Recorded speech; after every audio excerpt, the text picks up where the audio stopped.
8-year-old Lily Carter skipped alongside her father through the massive crystal hallways of the Intergalactic Council headquarters. The enormous building sat at the heart of Centauri Prime, the neutral planet where representatives from all 17 advanced alien species met to maintain galactic order. Jack Carter smiled at his daughter's excitement. As Earth's diplomatic attaché, he had the rare privilege of bringing family members to certain council events. Today was a special technology showcase, deemed safe enough for civilians. "Look at all the aliens, Dad," Lily whispered, her blue eyes wide as she pointed at a tall, four-armed Solani diplomat gliding past them. The alien nodded politely. "Remember what I told you?" Jack asked gently. "They're not aliens to themselves," Lily recited, "just like we're not aliens to us." Jack nodded proudly. His daughter was smart beyond her years, which was why he brought her. Humanity was new to the galactic community, having been officially discovered only 15 years ago. Most council species viewed humans as primitive but with potential. Jack hoped Lily's generation would bridge that gap.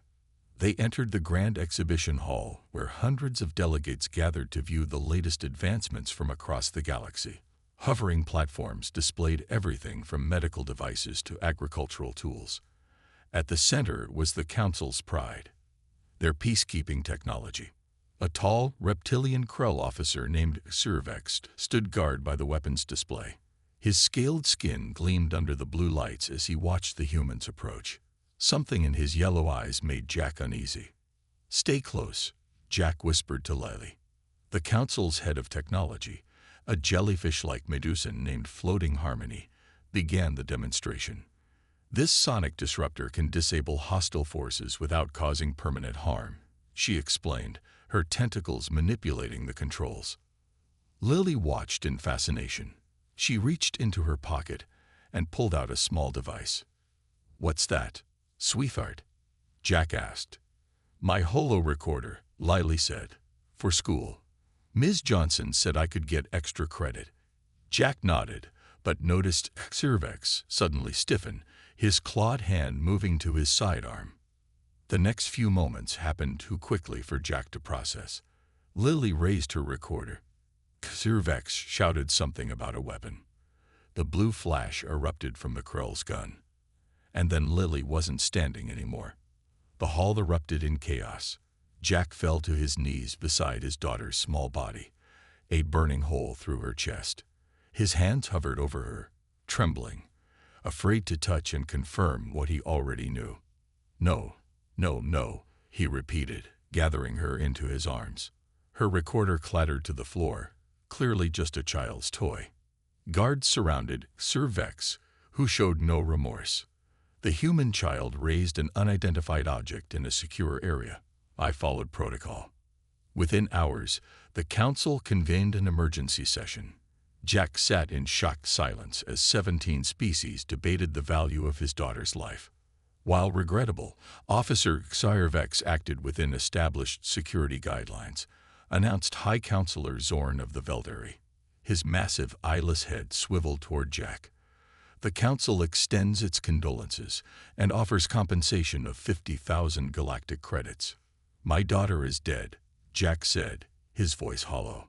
"The Council has made its determination," Zorn replied. "The matter is closed."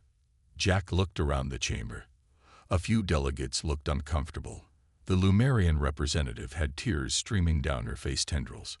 But none spoke up. As Jack was escorted out, Ambassador Maya Rodriguez caught up with him. "I'm so sorry, Jack. This isn't right. I'll keep fighting for justice." Jack barely heard her. His mind was somewhere else, remembering Earth's hidden history, the secrets he'd been briefed on when joining the diplomatic corps. Secrets the Council knew nothing about. He reached the communication terminal and sent one message to Earth's United Nations headquarters. "They killed my daughter and called it protocol." Jack knew what would follow. The facade humanity had maintained for centuries would fall away. The Council thought they knew humans, a young, developing species learning to find its place among the stars. They were about to learn how wrong they were. As his daughter's body was prepared for the journey home, Jack felt nothing but cold certainty about what would come next. Earth would not stand for this, and the galaxy would tremble. The news of Lily Carter's death reached Earth within hours. Video of the incident, captured by dozens of alien recording devices, spread across the planet. People watched in horror as the Krell officer fired without warning at a smiling child holding nothing more dangerous than a toy. UN Secretary-General Elaine Martinez called an emergency session. Representatives from every nation gathered in New York, their faces grim with anger and grief. "They murdered a child," said the representative from Kenya, and offered credits as compensation. "The council thinks we are weak," added the Chinese delegate. "They believe we will accept this injustice." Jack Carter sat in the front row, his face blank with shock. Next to him was a simple urn containing his daughter's ashes. He had not spoken since returning to Earth. Secretary-General Martinez stepped to the podium. "For too long, we have hidden our true strength from the galaxy. The time for that deception has ended." She turned to a tall, gray-haired man sitting quietly at the side of the chamber. "Admiral Powell, please inform the Assembly." Admiral Frank Powell, head of Earth's Space Defense Force, walked slowly to the center of the room. He carried a small black box with a DNA scanner on top. "What I am about to reveal has been hidden from all but 200 humans for nearly 8 centuries, he began, his voice deep and steady. "The story we tell the galaxy about our first steps into space is a lie." A murmur spread through the chamber. "Earth has been spacefaring not for decades, but for nearly 800 years, Powell continued. "After the resource wars of the 22nd century, humanity developed technologies far beyond what we show to the Council." Powell placed his thumb on the scanner. The black box opened, revealing a glowing blue crystal. "This is a quantum memory core. It contains the access codes to 7 hidden military installations across Earth. Within these bases lies the ancient fleet, warships with capabilities beyond anything the Council possesses." Screens around the chamber lit up with images that made even hardened military officials gasp. Massive ships, unlike anything in current Earth fleets, weapon systems that defied conventional understanding of physics, defense systems that could withstand forces strong enough to crack planets. "When aliens discovered Earth in 2457, we made a choice," Powell explained. "Rather than reveal our true technological level, we presented ourselves as a developing civilization. We feared that our history of war would mark us as a threat. We hoped to join galactic society peacefully." Powell looked at Jack Carter and the small urn beside him. That hope died with Lily Carter. The Admiral turned back to the Assembly. "I propose we activate the ancient fleet and demand justice, not just for Lily, but for all species oppressed by Council rule. Our intelligence suggests many worlds suffer under their protection." Secretary-General Martinez called for a vote. The result was unanimous. As the session ended, Jack Carter finally spoke. He stood slowly, one hand resting on his daughter's urn. "I was there," he said, his voice rough from disuse. "I saw their faces when they ruled my daughter's death acceptable. Most didn't care. Some even seemed pleased." He looked around the room. "The Council believes they know humans. They think we are young, primitive, and weak. They killed my child believing there would be no consequences."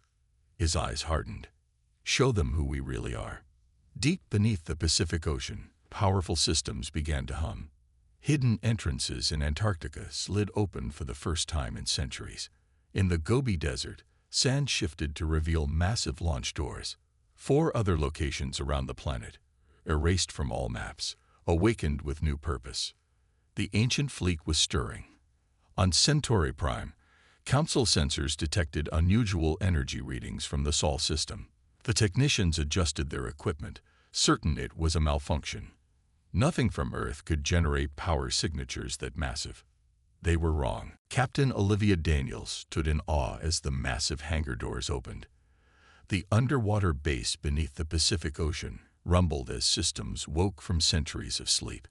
Before her stretched a vast chamber filled with ships unlike any in Earth's public fleet. "Ease Retribution," said Admiral Powell, pointing to the largest vessel. "She's yours now, Captain." Olivia swallowed hard. At 42, she had commanded ships for 15 years, but nothing like this. The Retribution was at least 3 times larger than any Council battleship. "How is this possible?" she asked. "How did we hide all this?" "Quantum shielding," Powell explained.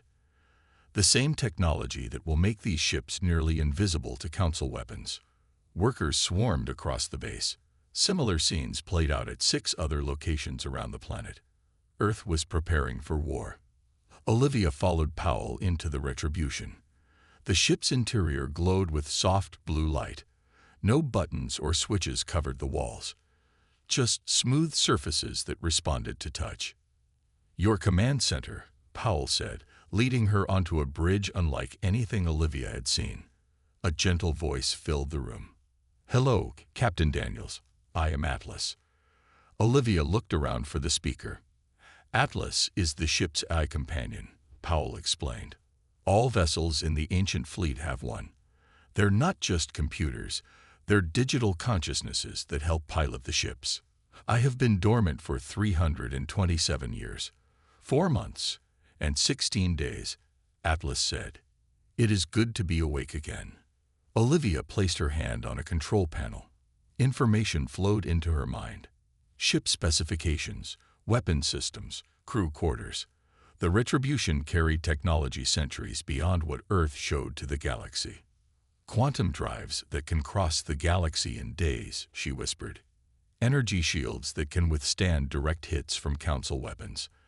And these weapon systems, the Council thinks they're advanced," Powell said.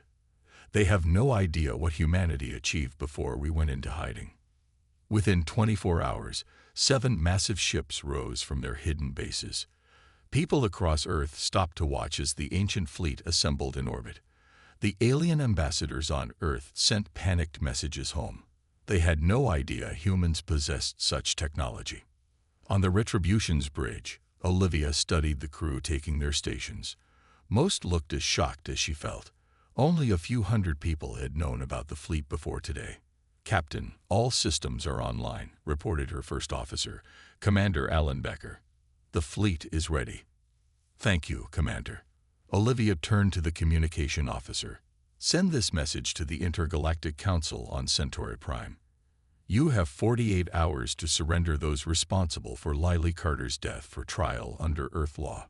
This is not negotiable." Across space, the message traveled faster than light. On Centauri Prime, the Council gathered in emergency session. High Counselor Zorn's voice boomed across the chamber. "These readings cannot be correct," he insisted. "Humans do not possess this level of technology."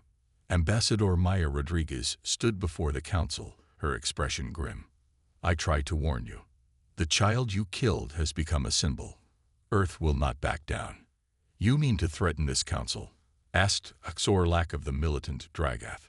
"With what?" 7 ships against our fleet of hundreds." Maya looked at each Council member slowly. "You still don't understand. What you're seeing is just the beginning. Earth has hidden its true nature for centuries. Now you've given us reason to reveal it." Zorn slammed his fist on the table. "This Council will not be bullied by primitives. We will send our defense fleet to pacify Earth." Only 2 Council members objected. The pacifist Lumerian and the ancient archivist.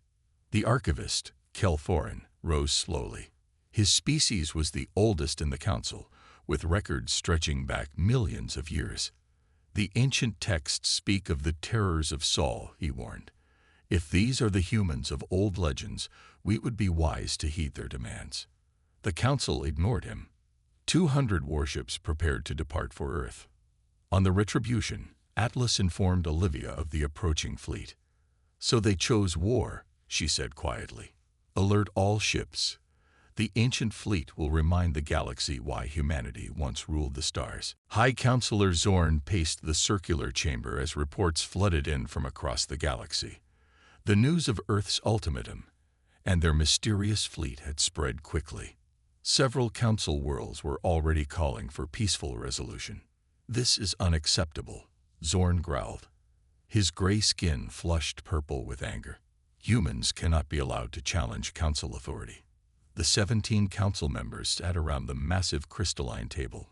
Most nodded in agreement with Zorn, but Ambassador Maya Rodriguez could see doubt in some eyes. "The human demand is simple," Maya said, standing tall despite being the smallest person in the room. "Turn over those responsible for killing a child. Is that really too much to ask?" Sorlak of the Dragath hissed through sharp teeth. "We do not bow to threats. If we surrender the Krull officer, every species will think they can make demands of this council." The Tholian representative, a being of pure energy contained in a special suit, spoke next. Her voice came out as musical tones that the chamber translator converted. "Our scientists have analyzed the energy readings from Earth's fleet," the Tholian said. "The power levels are concerning. These vessels appear to be using technology beyond our understanding."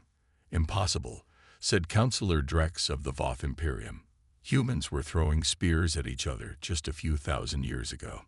The ancient archivist, Kelforin, tapped a gnarled finger against the table.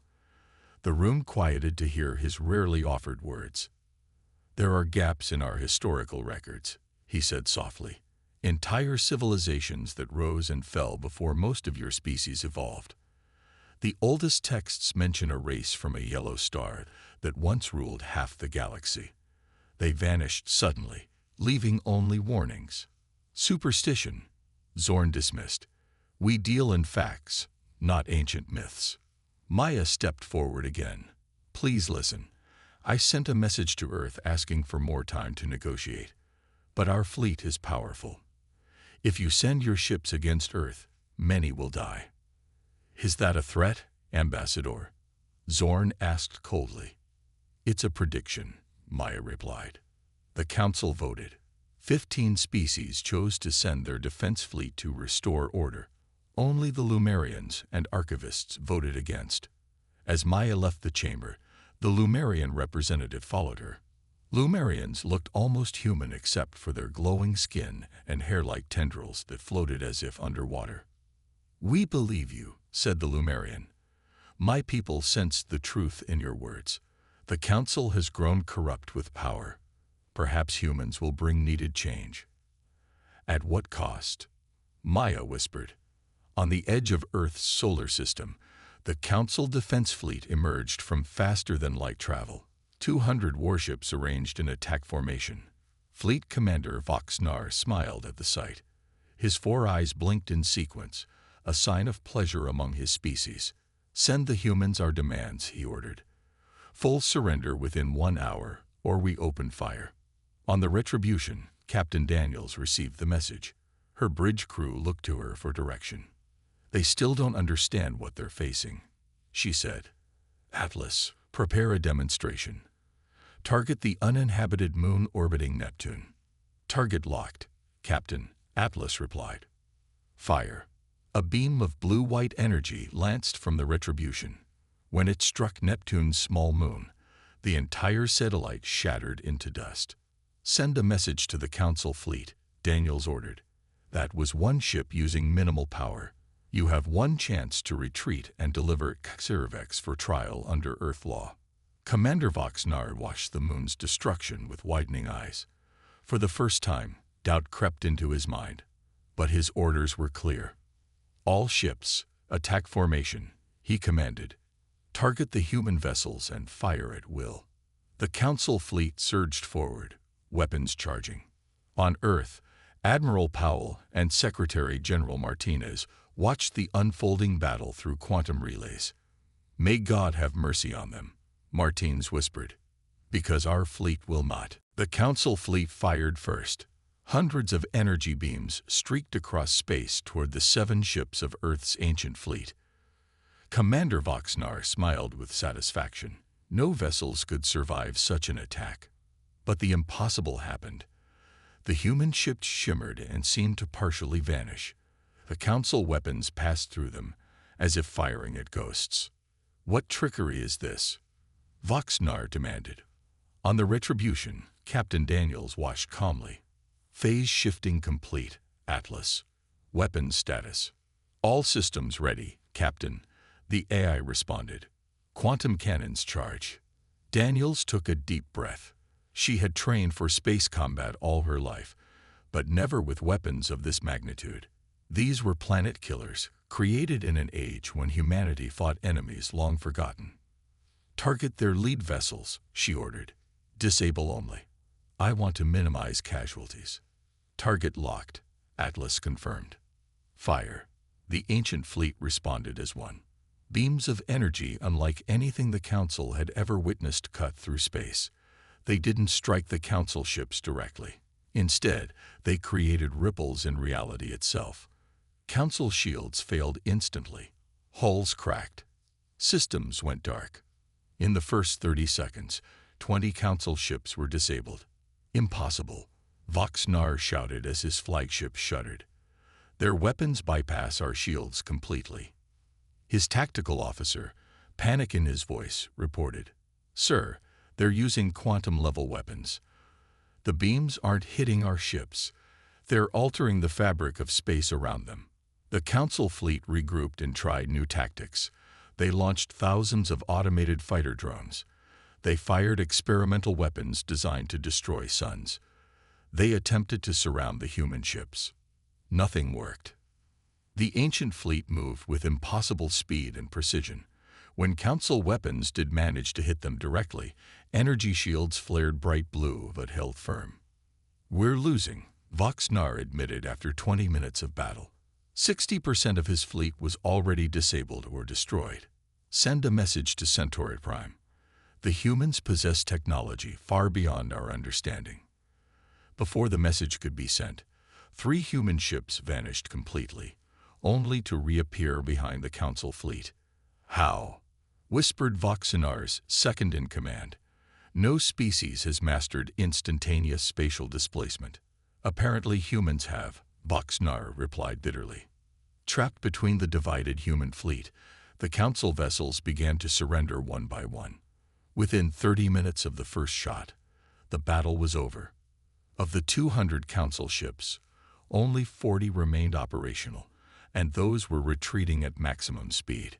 On the Retribution, Captain Daniels allowed herself to relax slightly. Casualties. Minimal, Captain, reported Commander Becker. 12 injured across the fleet. No deaths. Daniels nodded with relief. And the Council fleet. We estimate 800 dead, 3,000 injured. 87 ships completely disabled, 73 heavily damaged. Daniels closed her eyes briefly. The loss of life was regrettable, but could have been much worse given the ancient fleet's capabilities. Send a message to Earth, she ordered. Victory achieved. Awaiting further instructions. On Earth, Admiral Powell and Secretary General Martinez watched the battle data with mixed emotions. Relief at their victory, sadness at the necessary violence. Their remaining ships are retreating to Centauri Prime, Powell noted. They'll report what happened. The Council will know we weren't bluffing. Will they surrender those responsible for Lily's death? Martins wondered. Powell's expression hardened. If they don't, we now have proof we can enforce our demands. The question is, do we wait for their response or take the fight directly to them? Jack Carter, who had watched the battle from a corner of the command center, spoke for the first time in hours. They need to understand this isn't just about my daughter anymore, he said quietly. It's about every world that fears Council rule. We should advance to Centauri Prime. Martinez nodded slowly. Prepare the diplomatic corps. First, we'll try one more time for peaceful resolution. But the fleet will advance. Across the galaxy, word of humanity's victory spread like wildfire. Species that had suffered under Council dominance looked to Earth with new hope. The balance of power was shifting. The ancient fleet divided into 3 battle groups as they prepared to leave Earth's solar system. Captain Daniels stood on the Retribution's observation deck, watching the other ships move into formation. Alpha Squadron will head directly for Centauri Prime under my command, she explained to her officers. Beta Squadron under Captain Eric Hernandez will secure critical supply routes. Gamma Squadron under Captain Susan Grant will remain to protect Earth. Commander Becker nodded. The Council will likely gather all remaining forces to defend their headquarters. Let them try, Daniels said quietly. As Alpha Squadron prepared to depart, Jack Carter requested permission to join the Retribution's crew. Daniels was surprised but agreed. Perhaps the grieving father needed to see justice done firsthand. The journey to Centauri Prime would take 5 days even with the ancient fleet's advanced drives. In that time, unexpected events unfolded across the galaxy. On the mining world Krell 9, workers cheered as news of Earth's victory spread. For decades, the Council had forced them to extract valuable minerals under harsh conditions. Now, hope glimmered for the first time. The humans have shown the Council can be defeated, one miner told his comrades. Perhaps they will help us next. Similar scenes played out on a dozen worlds. Species long oppressed by Council rule began to see humans not as primitives, but as potential liberators. On the third day of their journey, the Retribution received an encrypted message. Captain Daniels was shocked to see it came from the Lumerian homeworld. "We wish to aid your cause," the Lumerian representative stated. "The Council has grown corrupt. Our spies have discovered something you must know." The Lumerian shared disturbing news. Lidley Carter's death wasn't an accident or even a simple overreaction by a security officer. It was planned by a secret faction within the Council called the Purity Conclave. They believe humans represent an existential threat, the Lumerian explained. They orchestrated the child's death to provoke a conflict they thought Earth would lose. Jack Carter's face hardened as he listened.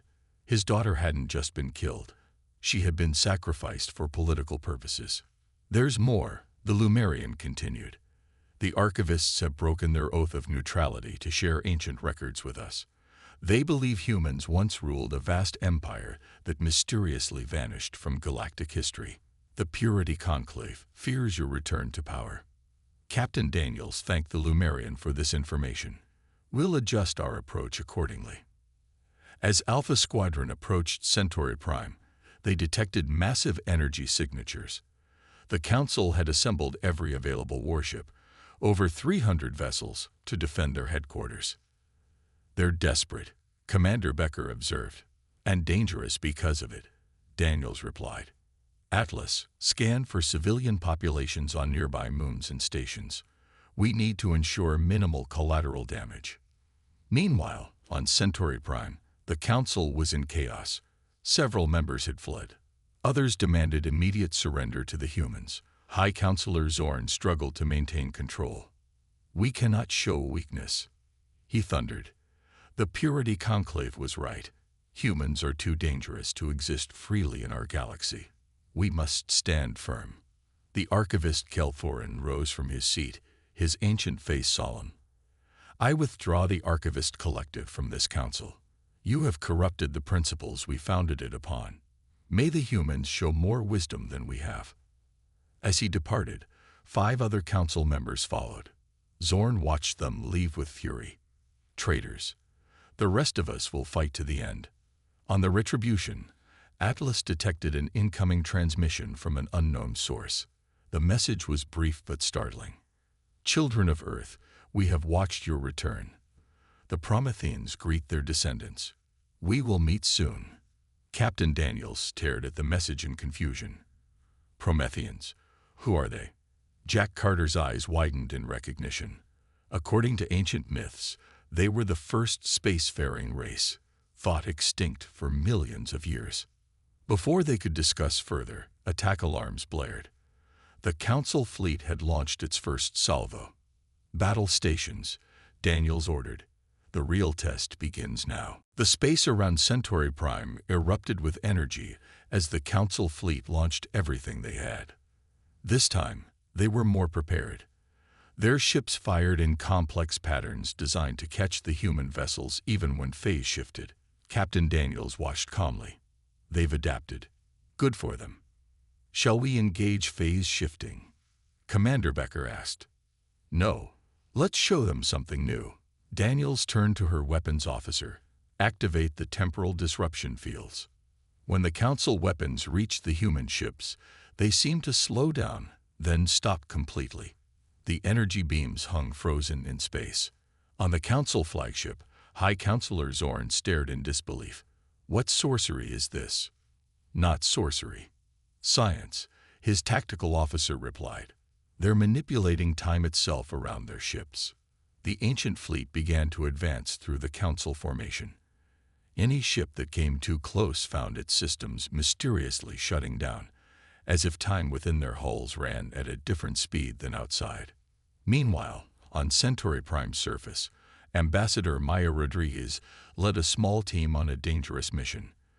With help from their Lumerian allies, they had infiltrated the Council headquarters. The main chamber is just ahead, whispered her Lumerian guide. That's where the Purity Conclave records are kept. Maya nodded. We need those files to prove the conspiracy. In orbit above, the battle intensified. The Council grew desperate and launched banned weapons, planet-killing missiles designed to crack open worlds. Captain, Atlas warned, they've deployed Nova-class weapons. If those detonate near Centauri Prime, millions of civilians will die. Captain Daniels' face hardened. Intercept them. Use whatever means necessary. The Retribution changed course to pursue the deadly missiles. As it did, 3 Council battleships converged on it, focusing their fire. For the first time, the ancient ship shields began to fail. Hull breach on decks 12 through 15, reported an officer. 20 crew members unaccounted for. Daniels gripped her command chair. Atlas, we need more power to the shields. Diverting power, the AI responded. Captain, I must inform you that the Void Forge is now operational. Jack Carter, who had been watching silently from the side of the bridge, looked up. The Void Forge. What is that? Commander Becker's face paled. It creates artificial singularities. Black holes. It could destroy Centauri Prime completely. On the planet below, Maida's team reached the Council's secure archives. As they downloaded the Purity Conclave files, they made a horrifying discovery. This isn't just about Lily, Maya gasped. They planned to sterilize Earth. The child's death was just the first step in provoking us to act, so they could justify genocide. She quickly transmitted the files to the Retribution. Captain Daniels reviewed them with growing anger. They killed that child as part of a plan to wipe out our entire species, she said, her voice cold. Atlas, prepare the Void Forge. Captain, no. Commander Becker protested. There are billions of innocent people on that planet.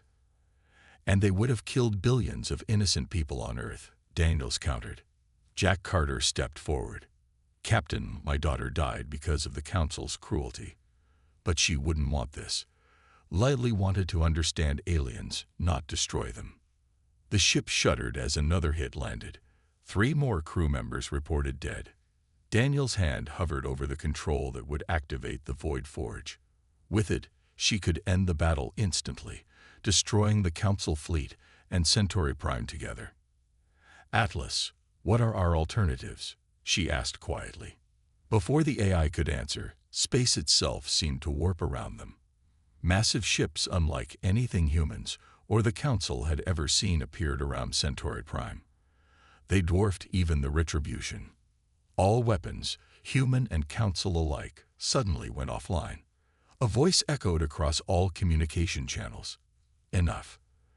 The children have fought long enough. The Prometheans have returned. The battle froze as both sides stared in awe at the newcomers. The Promethean vessels glowed with soft golden light as they positioned themselves between the human and Council fleets. All weapons systems remained disabled. Captain Daniels and her crew stared at view screens, showing ships of impossible size and beauty. They're hailing us, reported the communications officer. And the Council. They want representatives from both sides to meet on their lead ship. Within an hour, a small shuttle carried Captain Daniels, Jack Carter, and Ambassador Maya Rodriguez to the Promethean vessel. A similar shuttle brought High Counselor Zorn and several Council representatives. They met in a vast chamber that seemed to be made of light itself. The Prometheans finally revealed themselves.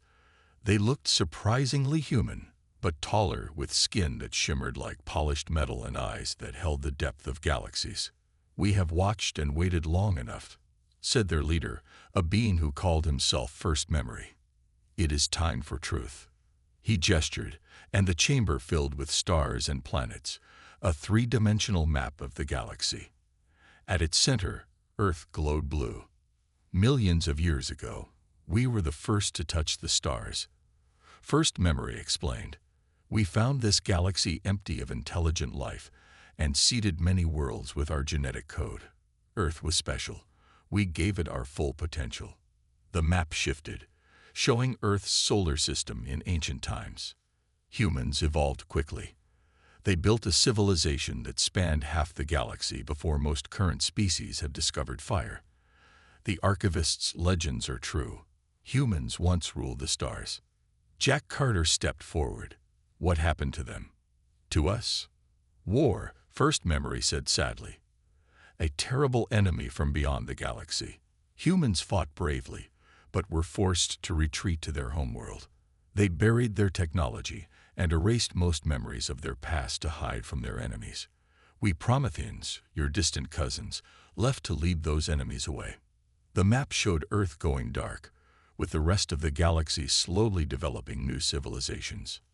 Now the threat is gone, First Memory continued, and humanity remembers its strength.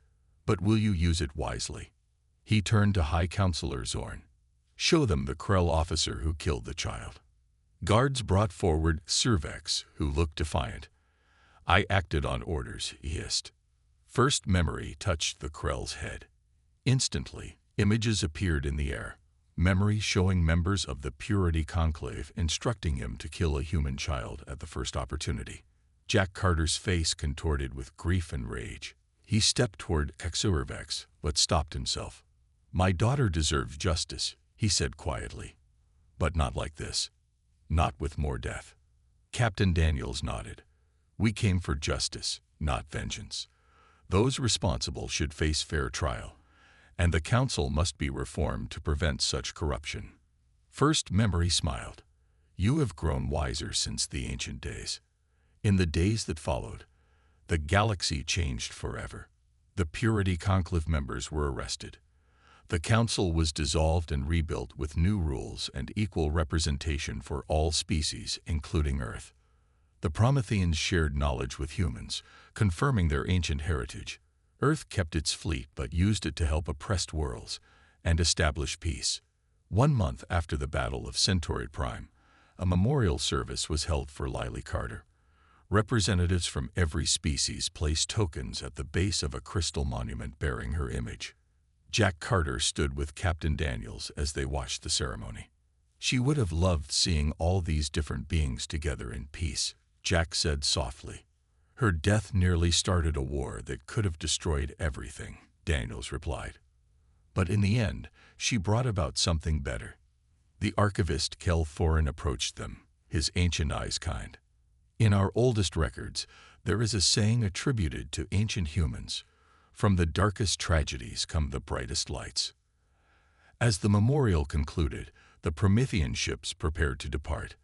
They would explore the galaxy alongside their human cousins, sharing knowledge and helping build a more just civilization. Jack placed his hand on the monument. Goodbye, Lily, he whispered. You changed the galaxy. Above them, Earth's ancient fleet stood watch, no longer hidden, a reminder of humanity's power and, more importantly, its wisdom.